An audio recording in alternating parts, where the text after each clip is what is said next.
Bom, que a gente tá vivendo um momento econômico difícil, todo mundo já sabe. Agora, o que é que você tem que comprar durante a crise? O que é que tá acontecendo nesse momento? Quais são as armadilhas que muita gente tá caindo? E principalmente, será que esse é o melhor momento para comprar de verdade? Como saber exatamente quais ativos escolher? É isso que a gente vai te contar no vídeo de hoje.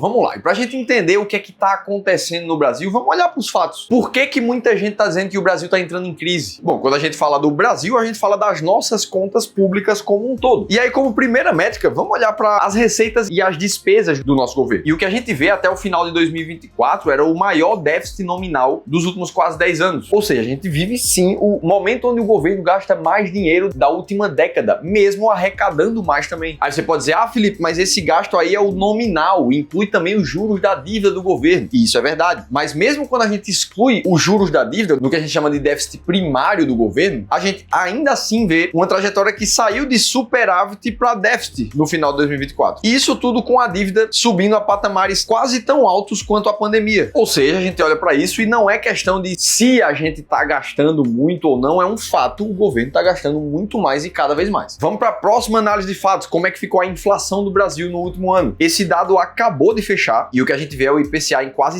4,83%, acima do teto da meta, depois de uma inflação de 0,52% só em dezembro. E para quem não lembra, a meta de inflação era de 3% com tolerância até de 4,5%, que era o teto. E é natural que a inflação seja uma das medidas que o brasileiro mais sente no bolso no curto prazo. E boa parte, por conta disso, a gente já vê a popularidade do presidente Lula caindo. Na última pesquisa da Quaest, ao perguntar para a população se o atual governo do presidente Lula era positivo ou não, a gente já vê uma métrica de 33 para positivo e 31 para negativo. E olhando um panorama histórico dessas respostas, o que a gente vê é que a linha verde, que declara achar positivo o governo, vem caindo cada vez mais, enquanto a linha do regular e a linha do negativo vem subindo do começo do governo até aqui. E aí eu sei que muita gente nessa hora pensa, Felipe, mas o PIB do Brasil segue crescendo, então a gente não tá em recessão, teria que estar com PIB negativo. E isso é verdade, o PIB do Brasil no terceiro trimestre subiu 0,9. E nos últimos anos a gente vê cenários positivos de PIB. A estimativa é que o Brasil consiga fechar 2024 com 3% de alta no PIB. Só que vamos analisar o cenário com racionalidade. No momento em que o governo gasta muito mais, que é um fato, a gente já viu, isso significa que ele injeta mais dinheiro na economia. De certa forma, isso acaba contribuindo para um aquecimento natural da economia por conta disso. O grande ponto é que esse estímulo precisa ser muito cauteloso. Uma vez que uma economia muito aquecida, com um mercado muito em expansão, pode gerar descontrole inflacionário com o tempo, principalmente se a nossa produtividade como país não melhorar e se o governo não tiver capacidade de honrar suas dívidas, como de fato a gente já viu que não está tendo. Isso pode gerar cada vez mais emissão de papel moeda e cada vez mais perda do poder de compra do real, que acaba já se refletindo diretamente na cotação do dólar. Uma vez que se o real perde poder de compra e o dólar se mantém, a gente vai ver o dólar ficando cada vez mais caro no Brasil. E é justamente essa trajetória que a gente vem vendo pro dólar, quando nos últimos 5 anos ele ficou meio de lado, girando em torno dos R$5 e agora despontou batendo 6,10 no momento que eu gravo esse vídeo. E isso é ruim para toda a população, não somente quem viaja para Disney, uma vez que a carne, a gasolina, o pão francês e vários outros itens negociados nos mercados aqui no Brasil e que todo mundo compra praticamente todo dia, são diretamente influenciados pela alta do dólar. E é justamente com todo esse cenário que a gente vê as consequências já acontecendo. O Banco Central, que tem uma função só, que é controlar a inflação em um país, já passa a subir a taxa Selic e a projeção dessa alta vem ficando cada vez maior com o tempo. Tem gente que já fala 14,25, tem gente que já fala de 15% no final de 2025 e tem muita gente já apontando para uma Selic de quase 18% em 2025 em patamares que a gente achava que estavam mortos no Brasil. E aí isso tudo acaba gerando politicagem, com narrativas de cada um dos lados. O próprio Lula já criticou a Selic alta ali em vários momentos, dizendo que não tem explicação, sendo que a gente tá vendo os fatos que explicam tudo isso aqui. E é por essas e outras que os preços do mercado começam a precificar uma crise, já que mesmo sabendo de todo o descontrole fiscal que a gente tá vendo no Brasil, o próprio Lula comentou que ninguém tem mais responsabilidade fiscal do que ele, e que a única coisa errada nesse país é a taxa de juros acima de 2%. E com essas e outras, o que a gente vê é um índice Bovespa nos últimos 5 anos com a rentabilidade praticamente no 0 a 0. Ou seja, quem estava investindo na média das ações do Brasil perdeu para a inflação, perdeu para o CDI, perdeu para a poupança nesse período, perdeu para praticamente tudo. E coisa similar acontece com o mercado de fundos imobiliários, que nos últimos 5 anos está até negativo. Enquanto isso, as taxas da renda fixa explodiram. Tesouro IPCA pagando 7,76% e Tesouro pré-fixado pagando praticamente 15,5%. E é justamente quando a gente vai conectar investimentos com o cenário do Brasil que a gente vê muito investidor caindo em armadilhas. Olha quantas mensagens desse tipo a gente recebeu aqui no nosso canal. Logo na minha vez de investir, comecei em setembro e os fundos imobiliários caem ainda mais, já tô assustado. Bitcoin é o único ativo, o resto é furada total. Outro aqui, fundo imobiliário é ilusão. Não nasce mais gente igual na época dos seus avós. Você coloca sua grana nesses ativos e tudo vai ruindo. É triste ver gente recomendando essa porcaria. Aí mais um,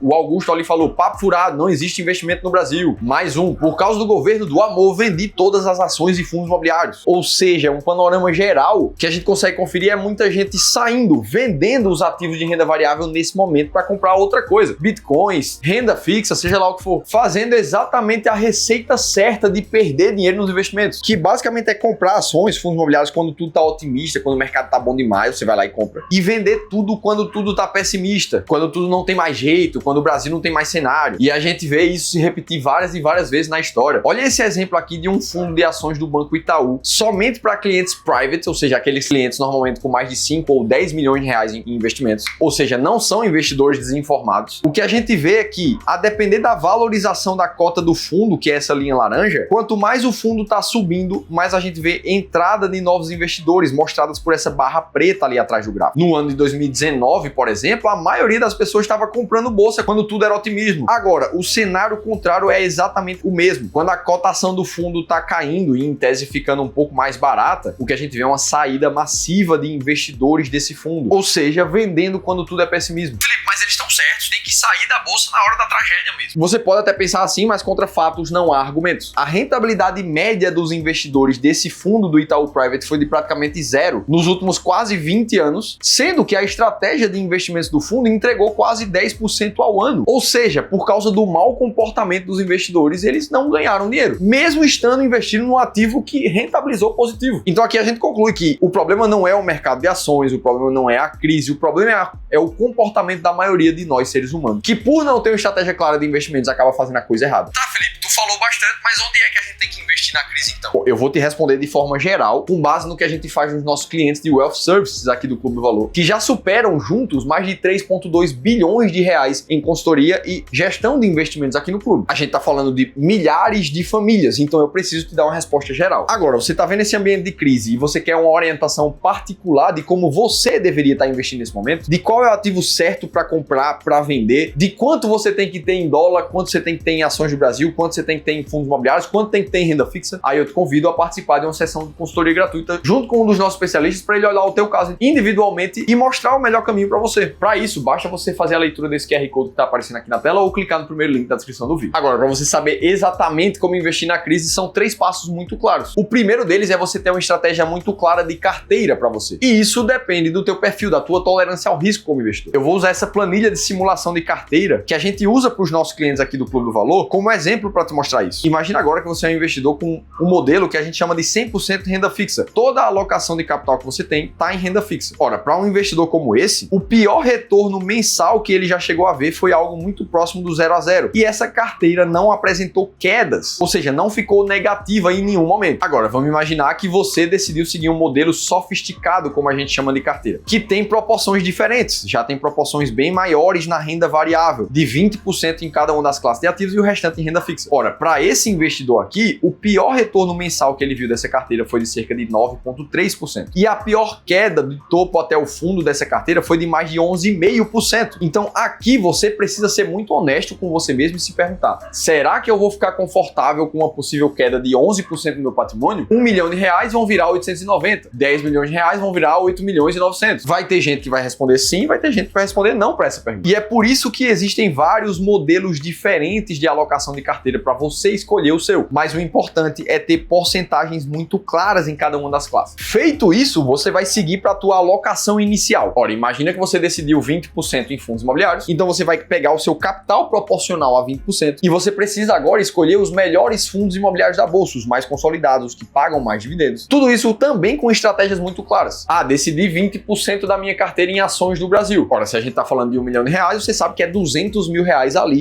em ações do Brasil. Aqui no clube a gente costuma usar a estratégia da máquina de dividendos para ações de dividendos, a estratégia das ações mais baratas da bolsa para comprar as 20 mais descontadas, entre algumas outras. A estratégia para selecionar os ativos é muito importante, mas perceba que você nunca vai passar dos 20% que você definiu, por exemplo. E o terceiro passo para saber exatamente onde investir na crise é o rebalanceamento. A cada 3 meses você precisa olhar para a situação atual da tua carteira e enxergar como é que ela tá em termos de proporções. É exatamente esse processo que a gente faz com os clientes de Wealth aqui do clube. E o que você vai ver na prática é que as porcentagens elas vão variando naturalmente. Por exemplo, esse investidor aqui, ele queria ter 20% da carteira dele em fundos imobiliários, mas nesse momento ele tem pouco menos de 19%. Enquanto isso, a parcela de alocação que ele tem em dólar, que deveria ser de 20%, está em 21,8%. Ora, nesse momento já fica muito claro que esse investidor precisa comprar fundos imobiliários e não precisa comprar ativos em dólar. Então, os próximos dividendos e aportes dessa carteira devem ir mais para fundos imobiliários e para classes deslocadas. E assim já é o primeiro passo para você saber sempre exatamente o que comprar e o que vender dentro dessa crise. Beleza, Felipe? Entendi, mas eu quero saber o que é que vocês acham que vai acontecer. Sinceramente, é nesses momentos que tá todo mundo falando que o mercado não presta mais, que não tem mais saída pro Brasil. São os melhores momentos historicamente falando para investir. Basta a gente olhar para 2016, por exemplo. As notícias que a gente tinha em janeiro de 2016 eram o desastre da economia brasileira. Dilma admite que subestimou o efeito da crise. Crise era marolinha, mas virou onda porque mar não serenou. E aí quando a gente vai para os fatos, de janeiro de 2016 para frente, que é quando aquelas notícias saíram, a gente viu a bolsa até hoje valorizar cerca de 212%, e no ciclo que ela teve até ali o começo de 2020 foram quase 210%. Ou seja, aquele era exatamente o melhor momento para investir. Agora me conta aqui o que é que você acha desse momento, o que é que você está fazendo, e se você quiser saber 3 empresas que podem te fazer lucrar muito em 2025, aí eu preciso que você assista esse outro vídeo aqui que eu contei tudo isso em detalhes. Estou te esperando por lá.